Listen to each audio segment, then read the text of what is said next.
Quem é você? Eu sou o Jonel Chede, nascido em Palmeira, nossa querida terra denominada com muita propriedade, cidade clima dos Campos Gerais. De lá, nasci em 20 de julho de 1936, ora perto dos quase 80 anos de idade. Lá moravam os meus avós, libaneses, Chede Abraão e Rosa Dayer Abraão, e meus pais, João Chede e Nela Minguine Chede.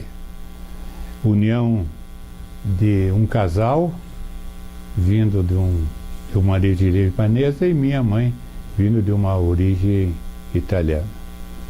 Foram momentos muito felizes de vida, porque na cidade, aquele modelo tradicional do Paraná, como a Palmeira, Lapa, Castro, se convivia, e ainda se convive muito bem, porque lá, volta e meia, a gente está, e vivendo de recordações. E hoje, o Luiz Renato Ribas me dá essa oportunidade de reviver esses quase 80 anos de vida. Começou em Palmeira, lá nós aprendemos a ler, aprendia-se a ler com uma professora, ia-se aprender na sua casa, e me lembro muito bem, chamada Paulina Perota. Dali ia-se para o grupo escolar, e Palmeira tem grande parte da sua história voltada para Jesuíno Marcones. O ginásio, inicialmente, era no mesmo prédio, era a escola primária e ginásio, e hoje já é um ginásio. Lá fizemos os nossos primeiros assentos escolares. Em 1946, meu pai, ex-prefeito em todo o período da era Vargas, e ontem, por sinal, no livro editado pelo Fernando Fontana, a história do interventor Manuel Ribas, consta algo que nos sensibilizou muito, que é a carta em que o interventor Manuel Ribas mandou para o meu pai em 31 de março de 1935, felicitando-o pelo casamento.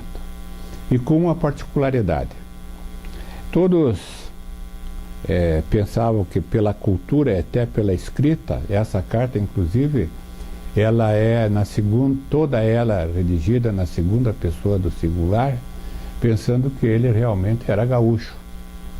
Não, ele era pontagrossense. Nossa vizinha, a cidade de Ponta Grossa, hoje líder do Campos Gerais em grande progresso. Mas ele já era notável, Manuel Ribas, lá nas pragas gaúchas, em Santa Maria.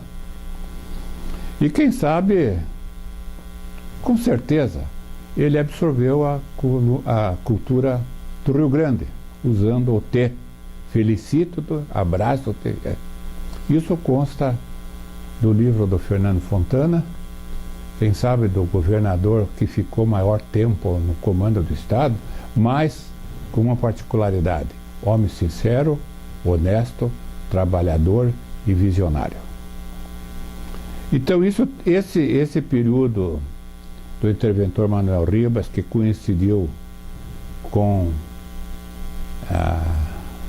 meu pai na prefeitura, ele foi muito marcante. Mas em 46 meu pai se elegeu deputado estadual, na ocasião deputado estadual mais votado do Paraná, e mercê disso aí, do seu prestígio, dessa votação, ele foi eleito presidente da Assembleia Constituinte do Estado do Paraná de 47, que fez a redemocratização do país após a era Vargas. Nós ainda continuamos em Palmeiras e depois viemos para Curitiba, em 51, e lá seguimos nosso curso colegial, nos preparamos para o vestibular, no curso de engenharia, e muitos perguntam, mas por que engenharia química? O meu avô, Chede Abrão, e depois meu pai, eram muito ligados à família Jafé. Na ocasião, a família Jafé era um destaque nacional.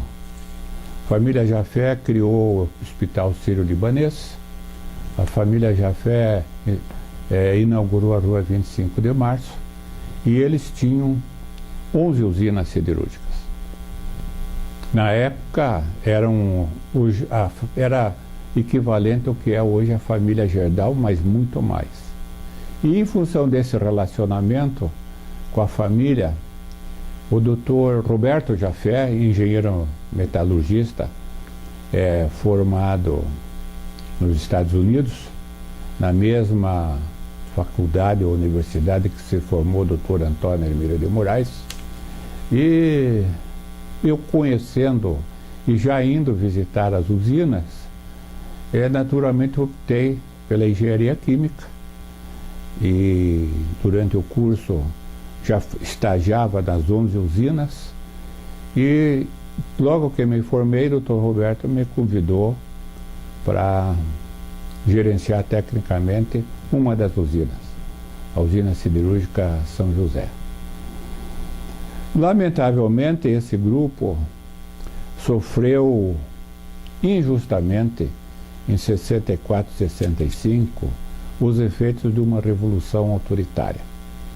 Essas usinas praticamente todas fecharam e veio a ascensão do Grupo Gerdau. Mas, por experiência, naturalmente, nesse grande grupo, nós viemos aqui a trabalhar na Siderúrgica Guaíra, que foi fundada por um grande pioneiro, que está por merecer uma homenagem do Paraná, Dr. Rubens Santos. Coronel, só interrompendo um pouquinho, você ficou no Grupo Jafé de 58 a 66, não foi isso? Até 65.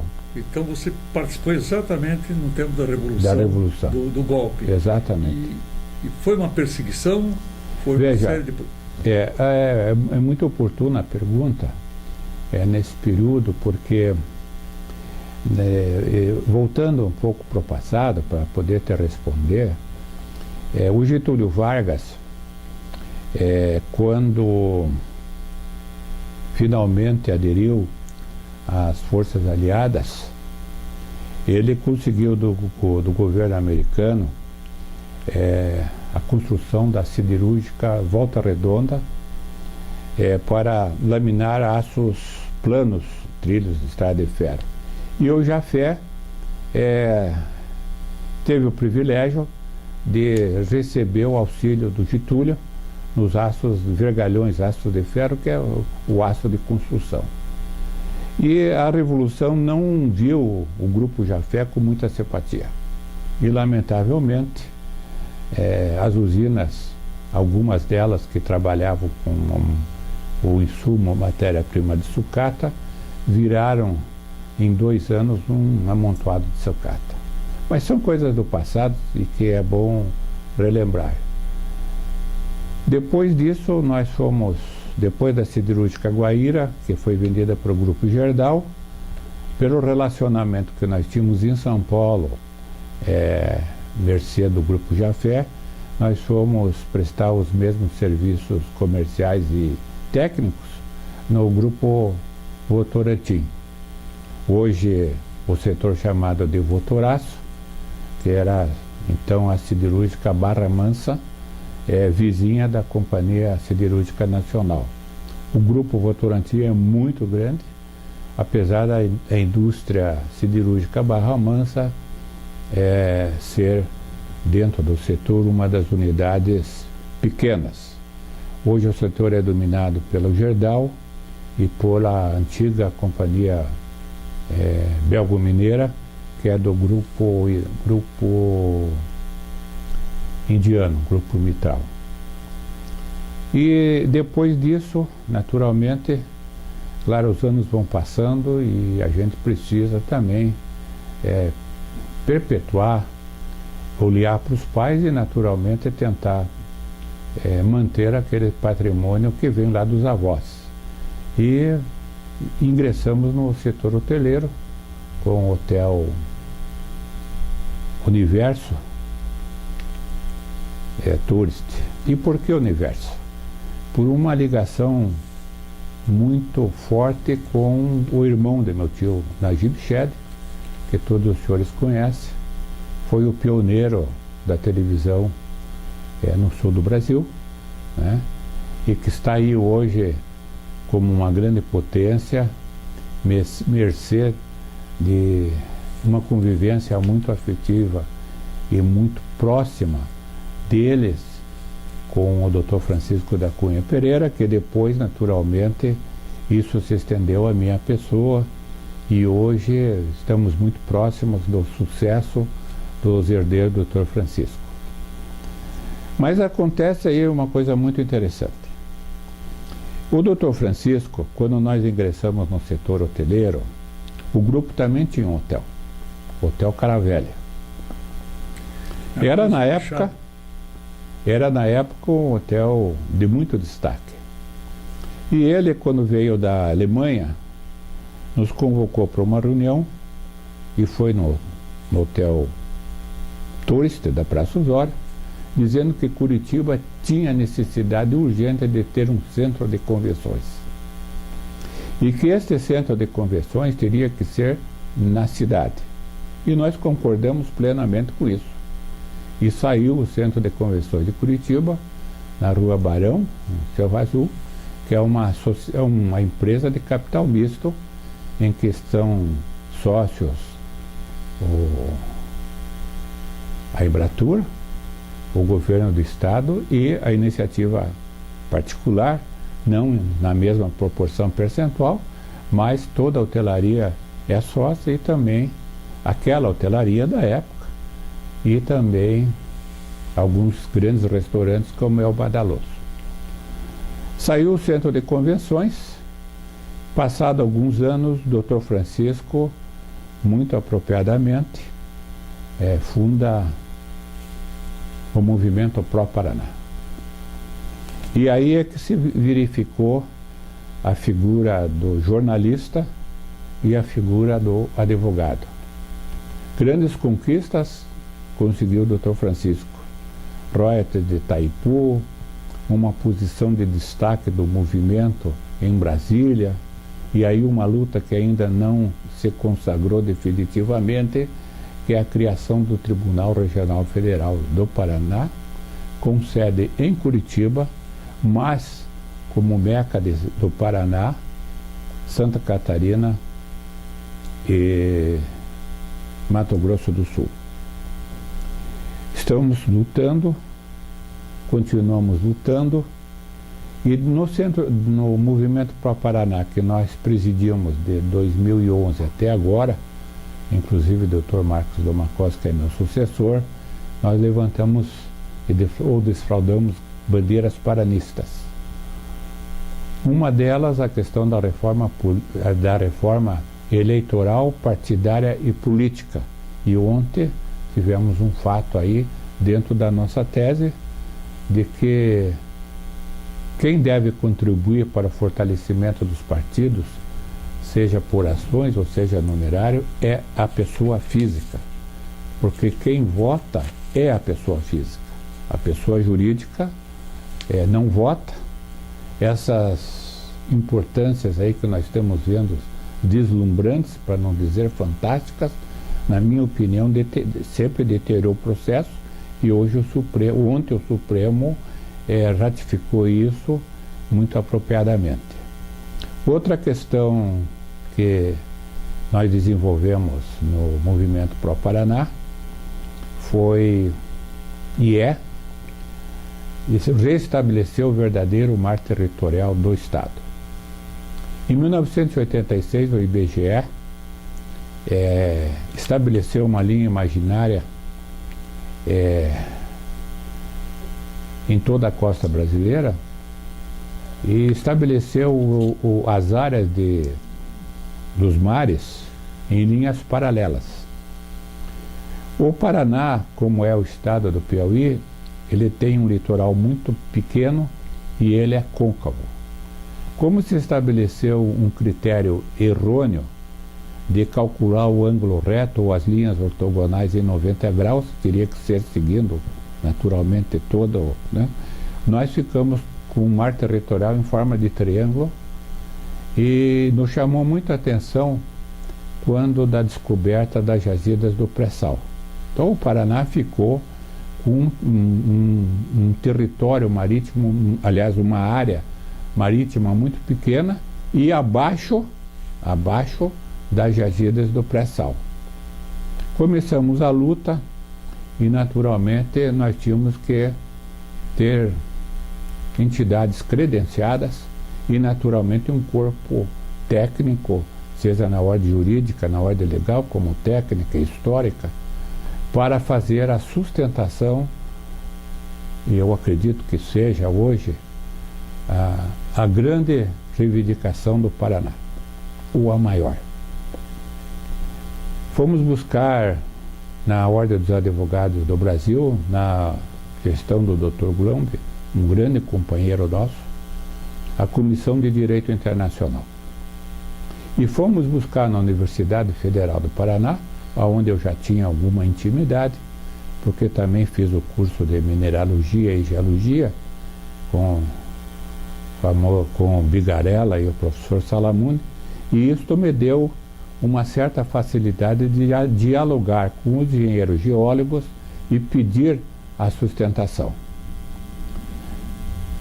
Veio também uma sustentação de ordem histórica do Rafael Delala, presidente da APAE, da Associação Paranaense de Imprensa, em que, para surpresa nossa, mas para surpresa como fato, antes da emancipação política, antes da promulgação da emancipação política do Paraná, que nós defendemos a maior data, a da assinatura, 29 de agosto,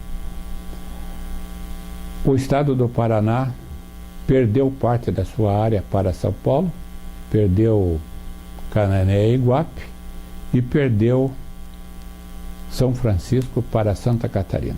Parece um absurdo, mas se tornou uma verdade.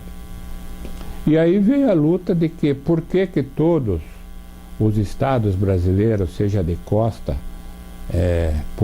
por paralelas ao Equador, aos meridianos, eram paralelas e o Paraná não era. Nossa tese, com essas sustentações credenciadas, Universidade Federal do Paraná, Ordem dos Advogados do Paraná, Associação Paranaense de Imprensa e também a Mineropar, que é a estatal que trata da geologia do Estado, para nos tornarmos também, tornar o nosso território, o nosso mar territorial em paralelas. Se isso vier a acontecer, o Paraná ganha uma área muito maior e ao mesmo tempo nós estaremos de frente ao final do pré-sal, né? E de frente também ao maior poço produtor de petróleo do pré-sal, que se chama originariamente de Puti. Discutimos muito, e eu faço questão de citar bastante e me prolongar nesse assunto, discutimos muito quando se estabeleceu o novo marco regulatório do petróleo, porque anteriormente ele era concedido sob o regime de exceção. No governo anterior ao atual, foi estabelecido o regime de partilha. Então todos os estados, todos os municípios, todo o Brasil passaria, como passou, a receber os royalties do petróleo em forma do regime de partilha. E aí vem um pouco de falta de entendimento. Isso está consagrado, mas o que nós vamos pleitando é tornar essa área de mar dentro de duas paralelas, como é de todo o Brasil, e isso é conceito mundial, em nos tornarmos estado produtor de petróleo. Então são duas vertentes. O resultado do pré-sal como parte do marco regulatório de partilha e também constitucionalmente, né, nos tornarmos Estado produtor de petróleo, que é a condição que o Rio de Janeiro tem. Levamos para Brasília os professores, fizemos audiências lá. Eu esperava maior repercussão, mas hoje eu entendi que às vezes falta um pouco de competência ou vontade política de fazer, ou não sei qual a terceira, não detectei. E esse assunto foi altamente divulgado aqui no Estado. Distribuímos 500 books com as teses e 50 mil folders através das entidades que compõem o Movimento Pro Paraná, que são as federações, associações, a Itaipu e tantos outros. Esse assunto está em Brasília, temos conversado com o governador e a esperança é, não encontrando uma solução política, que é um pouco difícil, irmos para o Supremo. E se não tivermos sucesso no Supremo, porque a força dos outros estados é muito grande, mesmo politicamente, irmos para uma decisão de uma Câmara Internacional de Mediação e Arbitragem. Se isto conseguido, o Paraná terá receita de bilhões de reais. Mas é um fato mais fácil de se entender, e a pergunta que você faz: por que as plataformas flutuantes de prospecção do pré-sal estão sendo feitas em Pontal do Sul? É porque fica de frente e é o lugar mais próximo da área de produção. Não viriam os grandes grupos para cá, mesmo internacionais, sem essa circunstância geográfica ou geodésica. Eu acho que isso é a nossa maior defesa. A logística é sensacional, né? Se conseguirmos isso, é a redenção atual e futura do Paraná.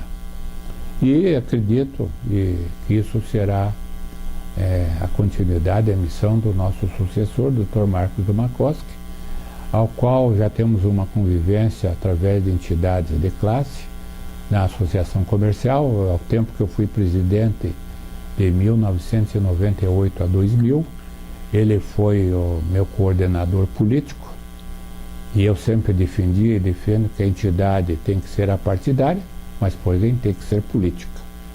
Depois, no decorrer dos seus 4 anos de gestão, sempre aqueles assuntos da associação que nós não pudemos terminar, ele sempre conosco conseguiu estabelecer uma energia muito forte. E daí veio, né, o pedido dele para que nós coordenássemos o projeto Centro Vivo.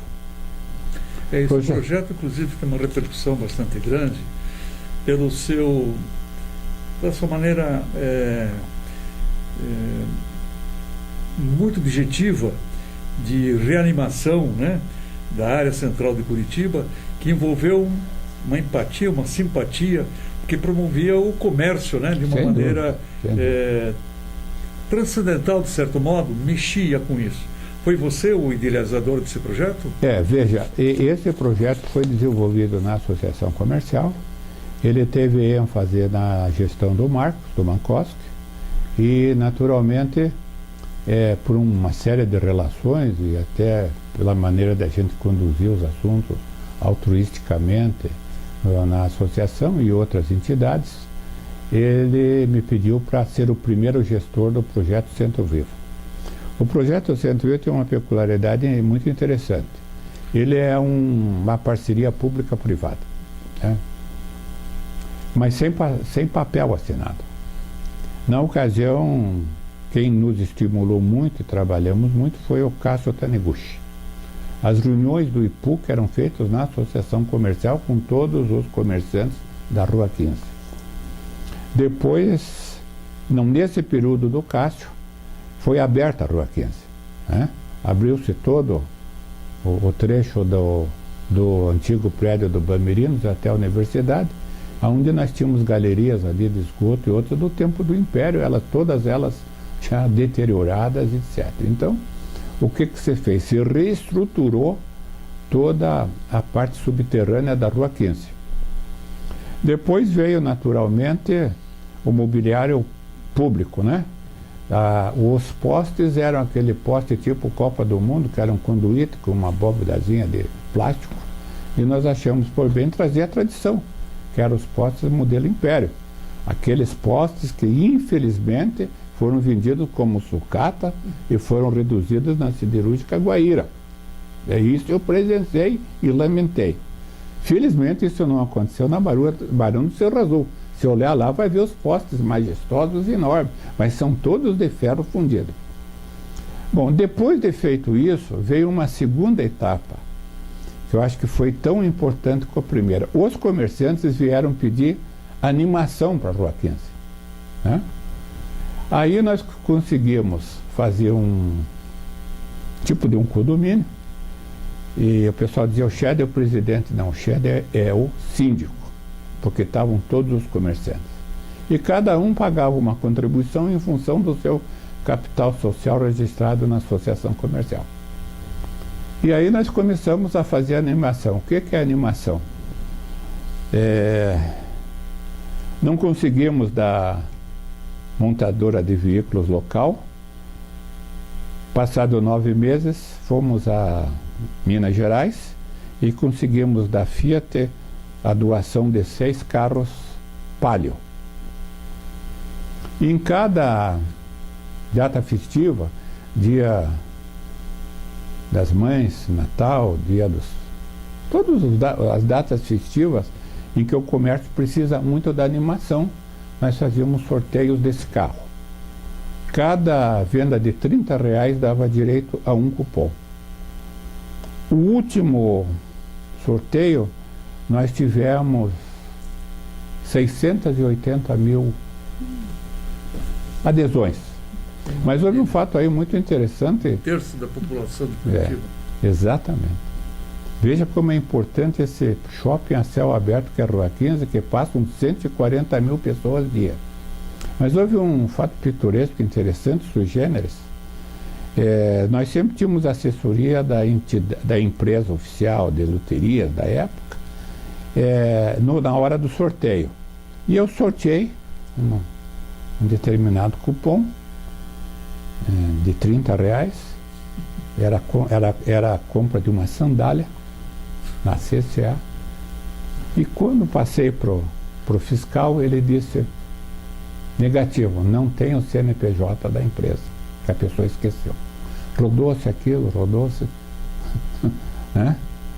E eu puxei o segundo cupom. Quando eu olhei, eu digo, mas que mulher de azar, pela segunda vez? Não, mas tinha o CNPJ. A mesma? A mesma. Em 680 mil cupons. Ela tinha colocado alguns cupons. Aí eu queria dizer assim, o Shed é Monsanto. Eu digo, não, a sorte era dela.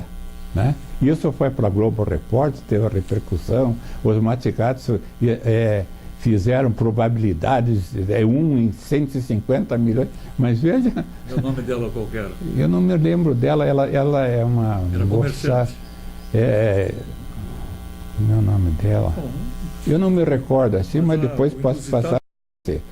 E essa senhora, essa moça, ela era e é funcionária do sistema previdenciário.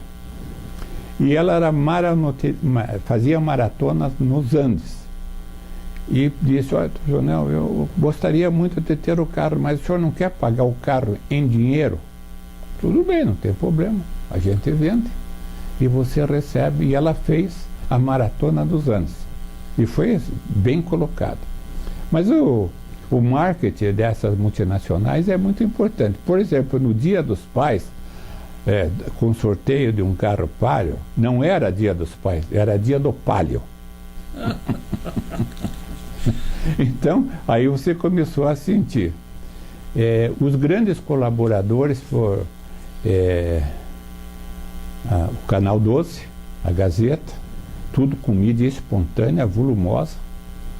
O HSBC, que era um dos polos da Rua 15, e o sistema de telefonia Vivo, porque depois criou a loja Centro Vivo. Então, da Rua 15 veio para Marechal Deodoro. A Marechal Deodoro hoje é uma das ruas mais cleans do Brasil. Não tem um fio dependurado, é tudo subterrâneo. E isso naturalmente foi se estendendo depois, em outros períodos, para a Praça Tiradentes, né? A Praça Tiradentes, ela foi revitalizada. E muito naturalmente, e é uma coisa muito estranha, a Rua Riachuelo também foi. E a Rua Riachuelo hoje é mais ou menos uma rua temática, né? De vender móveis antigos, tudo isso. Em 2006, nós deixamos isso aí, somos entusiastas, fomos competir em São Paulo, na Fundação Getúlio Vargas, com esse projeto, e disputamos com 118 projetos do Brasil. Por 2 anos ganhamos o projeto da Fundação Getúlio Vargas, Escola Superior da Fundação Getúlio Vargas. Isso deu repercussão, vieram estudantes aqui de Miami para ver o projeto. O São Paulo copiou parte desse projeto em algumas conversas, ela em São Paulo, com os hoteleiros, e revitalizaram a famosa Rua Doc Lobo, né? Que também tinha uma fiação enorme, ninguém podia sair na janela porque era só fio. Se for hoje lá, ela está revitalizada, mas eu ainda considero a Rua 15 de Curitiba um dos símbolos de Curitiba. Preciso passear mais na Rua 15, mas ela tem uma característica muito importante. E aí veio a ideia de um projeto chamado Autoestima. E eu me recordo muito quando se estudou, num debate sobre o que se faz hoje novamente, do novo sistema urbanístico de Curitiba, que o Maza, nosso jornalista e comentarista do Cotidiano, que eu tenho uma grande admiração por ele, me perguntou, eu era presidente na época da Associação dos Hotéis: Chad, o que você acha do novo modelo, a liberação do mundo,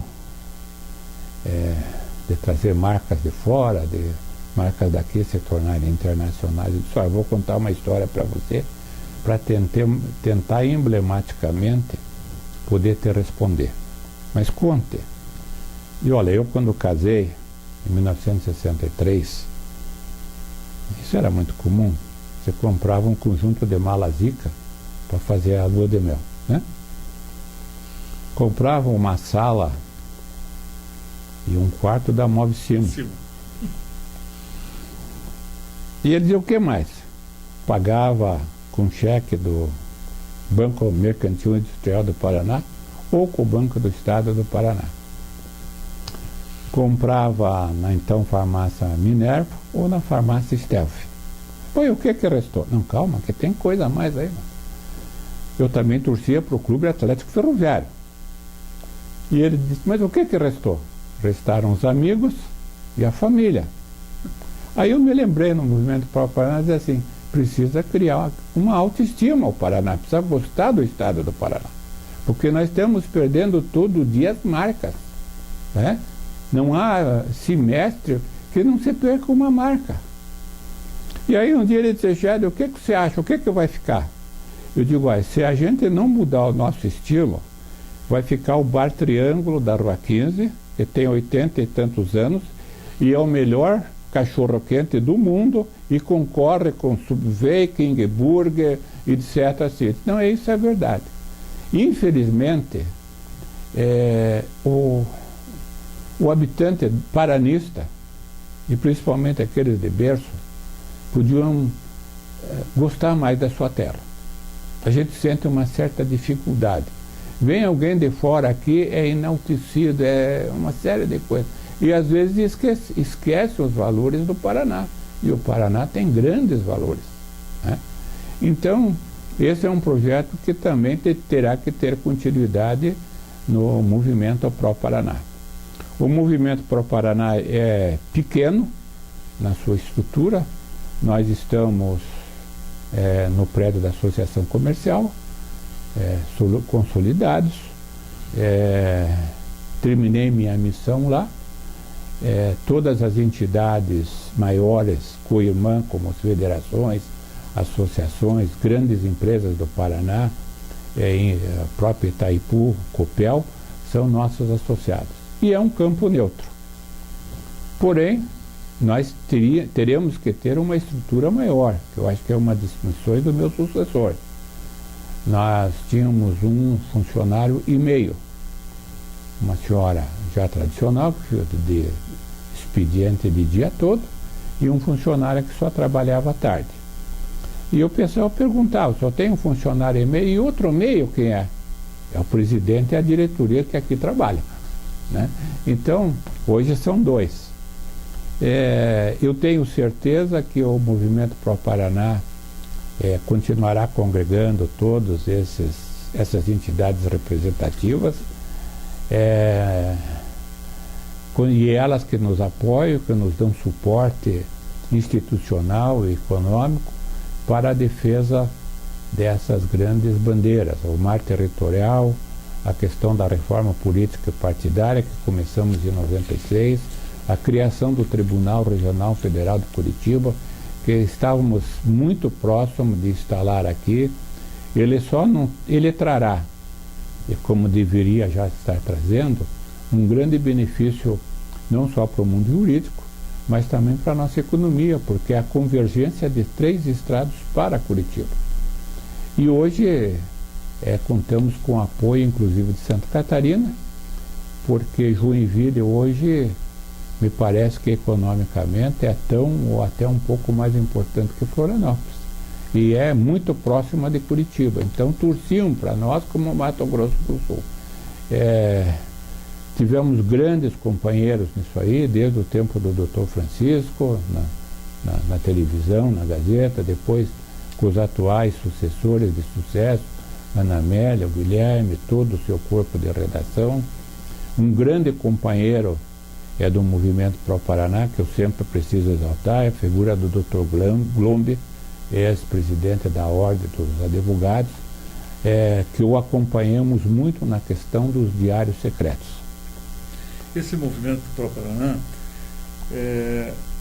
não importa a estrutura pequena dele, mas é um movimento que tem um objetivo praticamente de iniciativa privada, mas congrega formadores de opinião e credibilidade. Exatamente. Na questão dos diários secretos, né, foi um passo importante de grande repercussão pública em Curitiba, tentando já, e hoje muito mais, moralizar a questão política do Brasil, que se proliferou em todo esse continente. E hoje nós estamos vendo aí os problemas do Mensalão, agora do Petrolão, do Lava Jato, e convivemos muito com os juízes federais nessa luta do Tribunal Regional Federal, porque Curitiba é fórum, não é tribunal ainda. E aqui são juízes. Se instituído o Tribunal Regional Federal de Curitiba, naturalmente os atuais juízes serão desembargadores. Então a alçada aumenta e a convergência desse tribunal dará grandes benefícios também para Porto Alegre, onde o tribunal lá está saturado de processos. Jonel, voltando à tua cidade natal de Palmeira, você é notabilizado aqui em Curitiba, mas pouco se sabe da tua vida social e beneficente de Palmeira, que você sempre levou acima. Cite algumas atividades nesse campo. Bom, veja... Associação Menonita Beneficente da colônia Itamarsum, né? Então esse teu perfil é importante você destacar. Veja, nós tivemos uma convivência muito grande com os nossos pais, nossos avós em Palmeira, e naturalmente todos nós de berço viemos de Palmeira. E fomos muito bem recebidos aqui pela sociedade como somos. Eu mantenho a casa dos meus avós, né, onde nasceram, principalmente aí citados, o Najib Shed, que veio fundar a televisão, meu pai, deputado estadual, presidente da Assembleia e, na ocasião, vice-governador. E naquele tempo se fazia política com altruísmo. Cada um cidadão, cada um deputado, e aí precisa se citar algo que não se sabe, essa Assembleia Constituinte de 47 tinha assim, uma figuras interessantes, como Avelino Vieira, de Tomazina, fundador do nosso inesquecível Bamirinos, os grandes professores da universidade, os grandes advogados, Laerte Munhoz, Vieira Neto e tudo isso. E ficou ficou isso em Palmeira, e eu gosto de Palmeira, me sinto bem lá. E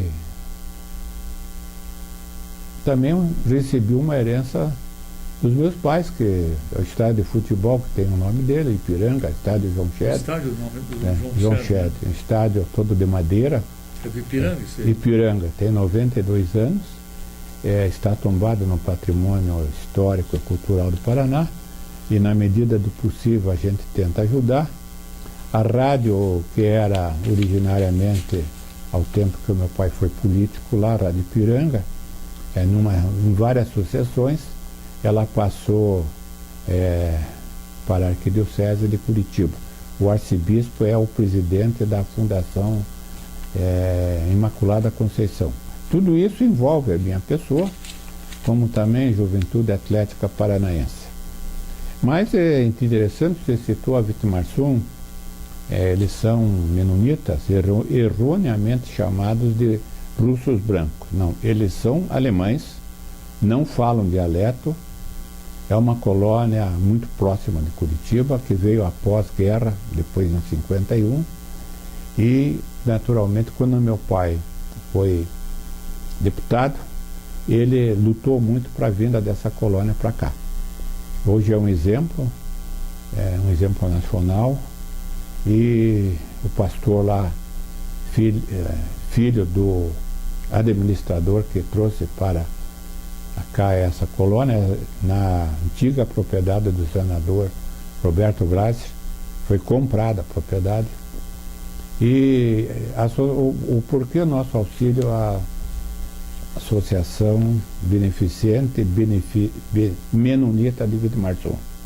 Por essa tradição começada pelo meu pai e que nós, de alguma forma, tentamos manter. Coincidentemente, o estádio de futebol lá também se chama João Chede. O pastor, pelo menos uma vez por quinzena, ele escreve. Ultimamente tem escrito em alemão, dizendo que já está em tempo de eu aprender o alemão também.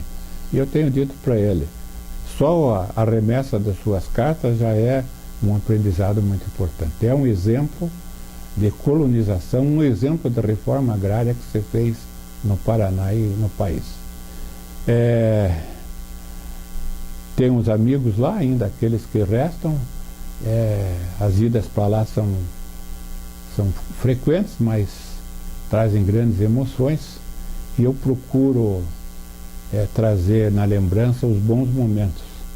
E eu sempre digo lá nas reuniões que isso é a alegria da saudade que a gente tem da sua terra natal. Minha esposa, Clici Camargo, que também tem origem de família lá de Palmeira, e terra do Visconde Guarapuava, Antônio de Sá Camargo, que depois foi, por um acidente na família, foi para Guarapuava, e irmã do famoso Padre Camargo. Esse é famosíssimo, porque no dia do casamento casou a noiva e fugiu com ela.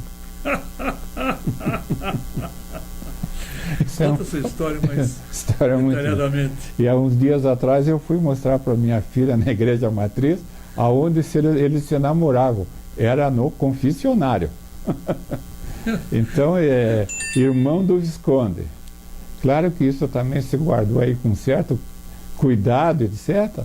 Mas nós estamos para fazer um filme sobre ele, como fizemos da vida do Barão do Cerro Azul, porque o Capri, a mãe é palmeirense, e ele ia fazer o papel do Padre Camargo. Mas infelizmente depois o Romangueira faleceu, E todo o sumário que nós já tínhamos feito está aí para alguém desenvolver essa história. A história do Padre Camargo. A cidade suspeitava desse romance, não?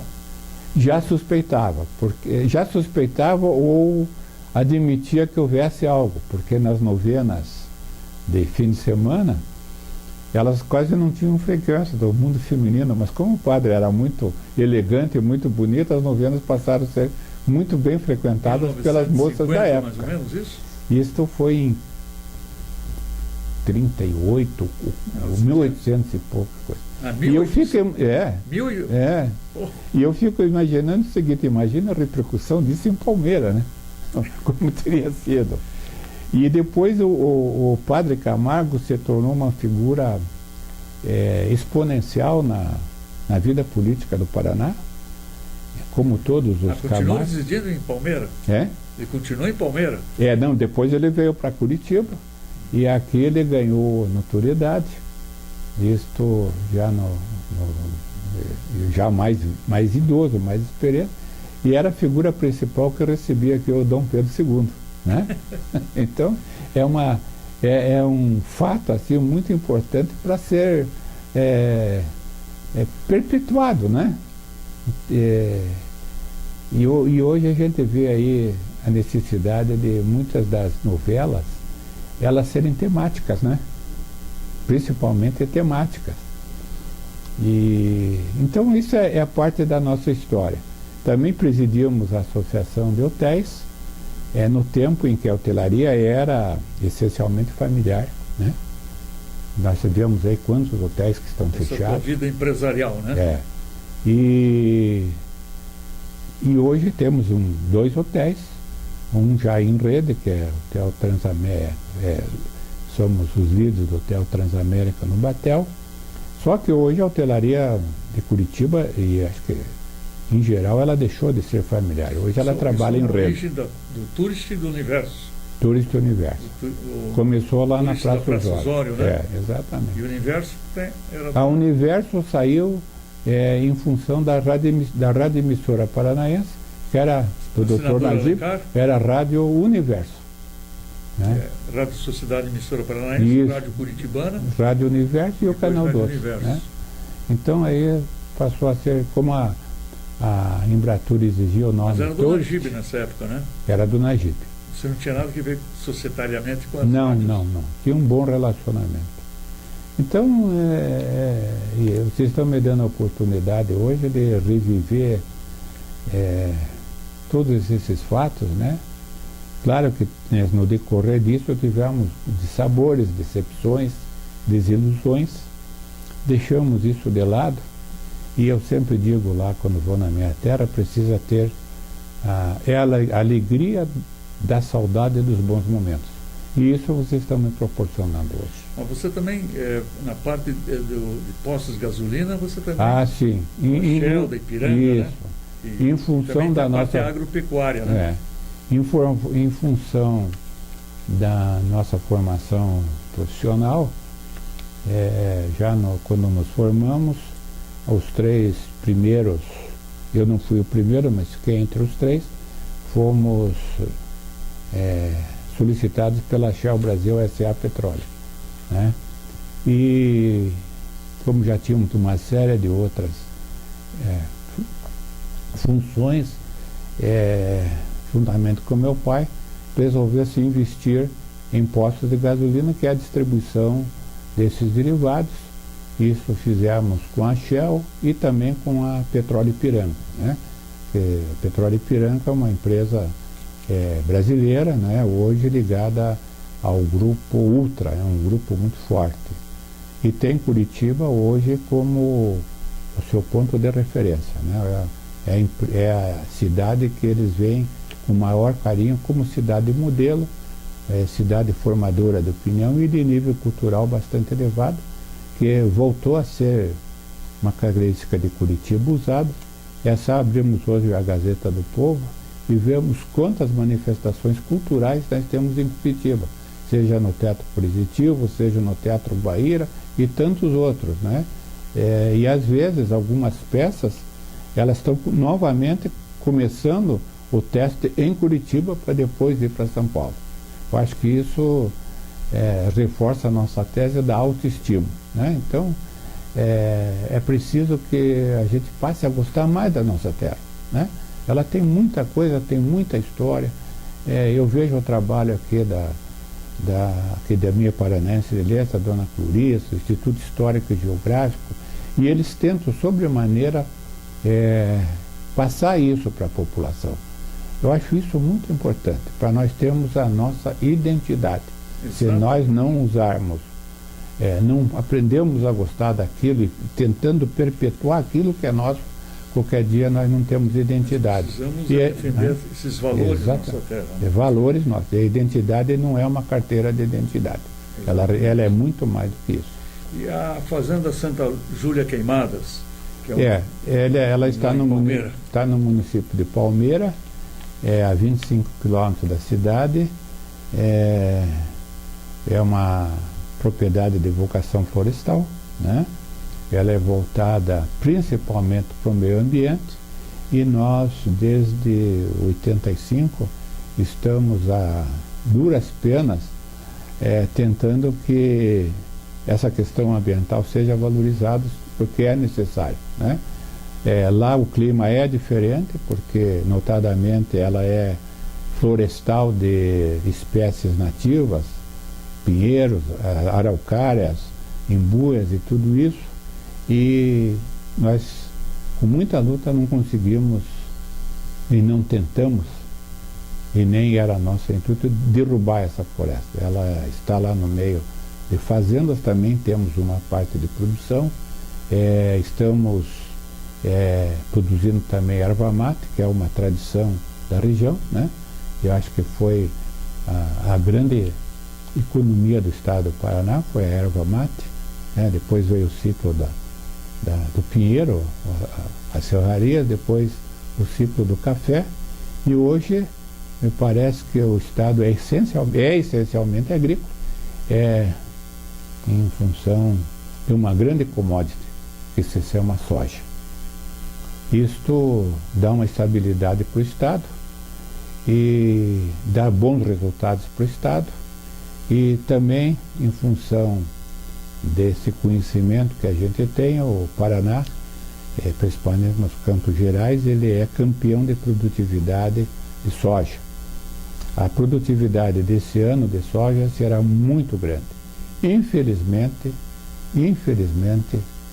eu digo isso com muita razão, o nosso sistema viário em todos os modais, seja o rodoviário, seja o ferroviário, seja o portuário, ele está saturado. Muito saturado. Lutamos também por isso com o Centro Europeu, no sentido de que seja melhorado, e hoje discute um novo modelo dos pedágios. O Paraná precisa melhorar o seu sistema viário, e eu sempre defendo que não pode se falar em viário rodoviário sem falar em ferrovia. Desde 1973 falam na nova ferrovia Curitiba-Paranaguá. E eu sempre lembro a figura do Dom Pedro II, que veio aqui e fez uma ferrovia em 1980. Ela está desde 85 inaugurada, portanto há 130 anos, e está aí escoando toda a nossa safra. Aproveitando a deixa da ferrovia e do ferroviário, nesse fecho, lembra um pouco de saudades do futebol daquele tempo, do ferroviário, né, do Britânias, do Água Verde, do Pinheiros e depois do Paraná, que me parece que você é desse fardamento, dessa torcida. Do ferroviário. E você foi dirigente do ferroviário há um tempo, conselheiro, alguma coisa parecida. Vamos, nessa conclusão, lembrar um pouquinho o saudosismo do futebol de antigamente. Veja, nós no setor siderúrgico trabalhamos muito junto com a rede, né? A rede que tinha uma bela oficina, as vilas oficinas, né? E que foi, na minha opinião, a primeira escola de metalurgia que Curitiba tem. Como em Joinville foi a Tupi. E lá nós passamos a conhecer os engenheiros, a conviver com os engenheiros, e veio o convite para nós ingressarmos no Clube Atlético Ferroviário. E nos apaixonamos, cidade do Dorival de Brito, que foi construído para sediar a Copa de 1950, Copa do Mundo. E acabamos sendo secretário do Conselho Deliberativo, ao tempo do Hipólito Arzua, e o tesoureiro do clube fantástico, que era o Rubens Brustolin, que depois ficou um bom tempo na dirigente da Federação do Comércio. Aliás, uma figura notável como líder de tudo isso. E, naturalmente, nós nos apaixonamos pela paixão que os engenheiros tinham pela Rede Viação Paraná-Santa Catarina, que passou a ser a Rede Ferroviária Federal. Mas aí houve um episódio interessante no Clube Atlético Ferroviário, que não vou citar nome, nem convém, e Deus deve tê-lo no melhor lugar celestial, e mudar o nome de Clube Atlético Ferroviário para Colorado, e feriu enormemente os ferroviários, mas enormemente. E nós também saímos. O Najib Shed era torcedor do Ferroviário, né? A primeira transmissão externa ao vivo, porque naquela época você fazia o filme em 16mm, né? Em duplo picotado, e depois se revelava e passava na terça-feira. Hoje é simultânea do mundo inteiro. Isso nos anos 60, né? É. E aí o Ferroviário, o Colorado já começou a ter seus primeiros problemas. Mas houve uma decisão nossa de trazer o Palestra Itália e o Britânia para o Ferroviário. Então a fusão dos três foi no tempo do Ferroviário. Com o nome, os 9 mil associados ferroviários saíram do clube. Não se tinha cobrador. Identidade, né? Aí, né? Bom, aí o Paraná cresceu, foi várias vezes campeão paranaense, depois ele entrou num declínio, e existia então o Água Verde, liderada pelo Orestes Stá. Por uma série de circunstâncias também internas, o Água Verde tornou-se Pinheiros. E houve uma necessidade de ambos, do Paraná, do Colorado e do Pinheiros, de fundar uma outra agremiação congregando as duas. Diga-se de passagem, os dois clubes com um enorme patrimônio. Porque o Ferroviário absorveu o patrimônio do Palestra Itália e absorveu o patrimônio do Britânia. E o Água Verde já tinha, então fundiram-se. Se tornou, acho que, o maior clube do Paraná. Nós voltamos a torcer para o Paraná, até por solicitação do senhor Orestes Stás. Ele trouxe muitos ferroviários. E, infelizmente, estamos nessa situação aí que não deveria acontecer, lamentavelmente. Lamentavelmente. Então, essa é a história do Clube Atlético Ferroviário. Eu tenho ainda no meu escritório a flâmula do Clube Atlético Ferroviário, né? E a carteirinha era um índiozinho com um ossozinho aqui, né? Em cima. E uma coisa interessante, a rede não dava dinheiro para o Ferroviário. Ela dava apoio porque o estádio era do Clube Atlético, era da rede, como é até hoje da União, né? Que é um dos grandes problemas para resolver essa questão. Todo ano nós íamos na rede como secretário do Conselho Deliberativo para pedir a renovação do comodato. O estádio foi cedido como comodato, agora é da União. Então foi uma fase muito boa. Algumas vezes o Ferroviário ia jogar com o Seleta em Paranaguá, nós íamos de trem, né? Íamos de trem, a torcida organizada de trem, né? E o futebol era diferente de hoje, ele se fazia mais por paixão, né? Jogadores que se tornaram, o Afinho, por exemplo, se tornou desembargador, né? O Toca Fundo foi presidente da SUNAB, então esse era o futebol. E o Ferroviário foi campeão do centenário também, né? Então, como eu disse lá na perda de marcas, foi uma grande marca que nós perdemos. O Clube Atlético Ferroviário tinha, inclusive, o Hospital Cajuru, que hoje é o Champanhar, era da rede. A rede, depois, por questões políticas, a regional daqui foi para Santa Maria, né? E aí a coisa começou a se desfazer. Então essas coisas que a gente disse que o Paraná precisava guardar, né? Ok? Ok.